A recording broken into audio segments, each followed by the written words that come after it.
Voile, parabole de la loi. Tu ne feras pas de statue, ni aucune forme de ce qui est dans le ciel en haut, ou de ce qui est sur la terre en bas, ou de ce qui est dans les eaux, au-dessous de la terre. L'attente du dévoilement. Les races aussi ont le droit à leur cathédrale. Jardin désespéré, pendre aux branches, croiser un regard et comprendre, dans le silence de l'instant, qu'un lien se tisse dans la trame impalpable de la vie. Interconnexion de réseaux, identité. Deux flux, deux forces plasmatiques qui se frôlent, deux flammes qui se lèchent. L'information est passée. Mes nerfs sont mis à nu et la réminiscence fantomatique de ce fantasme s'amuse à les caresser. Tout mon corps tremble, s'emballe de fureur, d'envie. Une seule et unique pensée, idée fixe, le retrouver. Puisqu'il y a des milliers de chemins, puisqu'il n'y a qu'un chemin, puisque tout se repart et tout se réunit, dans l'incertaine certitude de l'immanente vérité, je dois te rattraper. Continuer de dérouler le fil de cette réalité sous-jacente qui soutient notre histoire, comme une onde, une vague sur laquelle il faut se laisser couler, flotter, transpercée d'une énergie insondable. Des choix se font, des décisions se prennent.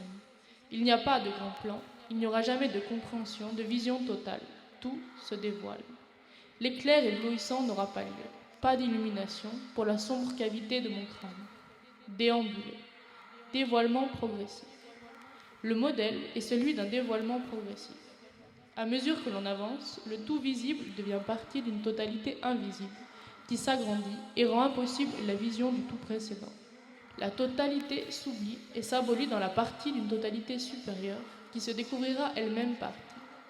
L'œil et l'esprit se laissent emporter dans cet enchaînement de perspectives abyssales, se laissent bercer, chaque fois de nouveau illusionnés. L'instinct, tchac, et cette étincelle qui rallume les braises de la mémoire. Une mémoire fossilisée, inatteignable, cristallisée, là, sans y être. La racine contient en elle déjà la fumée, une vision, un flash pénétrant du système intérieur. L'exact opposé d'un court-circuit, une circulation flamboyante, parfaite. Une évidence, une milliseconde, tombe une image inversée sur ma rétine, scotchée sur le fond de toutes mes pensées. Un effet fi, perpétuellement renouvelé. Et comme suspendu, le gémissement souterrain, la vibration se transforme en une puissance vitale, un souffle dévastateur à l'onde de choc infiniment propagée, un cri primaire, stratosphérique, unifiant. Je te veux dans ma vie. Des lignes et des horizons, point de fuite en avant, aller-retour dans la courbure du temps. Déformation, repli, chute des corps, gravité, vibration. Être par négation, ontologie inversée, empreinte, trace, théorie des corps, hypercute, chute des corps, gravité, crochet, vibration, répercussion, propagation, esquive, courbure. La représentation de la réalité ne m'intéresse pas. La couleur, la lumière, les formes ne sont pas essentielles. Seuls le sont les liens, les ponts créés entre des concepts, des idées. Corps comme clé de déchiffrement du monde, dévoilement de sens de la représentation jusqu'à la volonté. L'invisible est la condition du visible. Semer des mots pour marquer son chemin, polliniser les idées. Et le vent emporte le souffle de ton cri primal. Trop de consonnes et tu perds ta bestialité. Le bonheur de deviner peu à peu. Un point de stabilité dans le flux, le processus. Nouveau paradigme anti-ontologique. Pas de définition possible. Philosophie du flux, de l'innocence. Comment définir ce qui est en perpétuel changement, nécessaire pour comprendre le paradigme dans lequel nous vivons. Unité donnée par notre rapport au corps. Corps comme lien, comme constance dans le changement, qui toutes sortes de pensées, les plus variées et contradictoires nous parcourent, ce qui nous permet d'avoir une présence, un être là, pour les penser, les expérimenter, et notre enfermement dans notre corps. Corps comme réceptacle d'un flux. Comment se construit ce flux? Flux d'images, instabilité du média, changement permanent. Métastabilité, équilibre instable. Stable, quant à épuiser toutes ses potentialités. Système ayant atteint son plus bas niveau énergétique, ne peut se transformer à nouveau. Mort. L'être et relation. Affairement, détachement. Créer, c'est avant tout créer des liens, mettre en relation des idées, des faits, des objets, des sentiments et faire advenir de nouveaux rapports, de nouvelles connexions. La création ne connaît pas de limites de genre, de barrières, idées, objets ou de la temporalité. Capter les sons du processus. Des soubresauts assaillants, envahissement du temps, et ce ciel pesant de son éternelle présence, ennuyeuse. Histoire bien trop connue.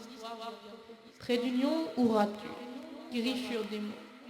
Écorchons la peau des concepts, haillons élimés de la pensée.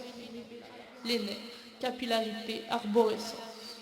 Le nerf de la paix agitait son membre tendu, tendu dans un élan vers l'éternité. Irascibilité futile, enfantine rage de l'inaccessibilité, du refus irrité, frustration. Qu'elles aillent se faire foutre ces chiennes d'heure qui tournent et s'en vont sans même entendre l'appel de l'infini, prises dans la pathétique résonance de la nécessité. Détachement, onde de propagation, onde de propagation de la douleur ou du bonheur, peut-être enfin. Faut-il déjà se préparer à sortir l'armure ou peut-on déposer les armes à tes pieds? Je me rends et m'en remets à la simplicité. Quel fracas m'attend maintenant? Retour de la joie, contrebalancement. Il y a toujours une contrepartie proportionnelle à mon bonheur. J'attends donc le délire. Faut-il être un roc ou un sirois, s'ancrer dans la terre et le temps, ou engendrer des tempêtes, tourbillons, emportant les constructions, faisant table rase du passé, relever les évidences et les suivre? Toujours ce même embarras, ce même questionnement. L'espace doit-il rester libre, blanc, ou suis-je apte à le remplir? Prétention des mots, de la pensée. Que cherche-t-on en écriture? Marquer un temps, fixer une idée. Flux de la pensée, fixité des mots. Utopie d'un écrit qui suivrait les cours de la pensée. Aussi vif et rapide, accès à notre conscience. Totalité. La pensée passe par la main, le geste. Besoin d'ancrage, de laisser une trace. Construction, limite, barrière. Comment écrire sans s'enliser? Comment transmettre sans alourdir? Le savoir pèse, mais la sagesse est légère. Être transitoire. Apprendre à renoncer à la permanence et à l'éternité. Percer des trous dans les couches, les strates de l'histoire. Puis égayer. Mettre en forme, figer. La fixation d'une idée dans un support est un acte de barbarie extrême. Un sacrifice qu'il faut savoir infliger au monde et à soi avec justesse et parcimonie. Comme marquer sa peau, tatouage du monde, empreinte blessée, poids de la trace, responsabilité. Des marques noires apparaissent sur les murs et sur la peau. Ombre ou être. Archéologie, fouille, partir à la recherche de soi, sous toutes les couches, les travestissements que l'on s'inflige ou qu'on nous impose. Jusqu'où remonter, ou plutôt redescendre donc, à travers la longue chronologie de l'âge. Quel est le dénominateur commun? La racine, s'il y en a une, aucune. En grattant, on ne tombe que dans un trou sans fond, une remontée infinie le long des instants qui jalonnent tout. Écrire ses propres mots, faire ses mots, travailler dans l'épaisseur du temps, rechercher des formes, des balances, des équilibres, des plans ou des creux, lignes d'horizon ou rupture, grille, pureté minimale ou excentricité symbolique. Trouver un langage, une méthode, un paradigme superposable à différents contextes. Que reste-t-il de moi?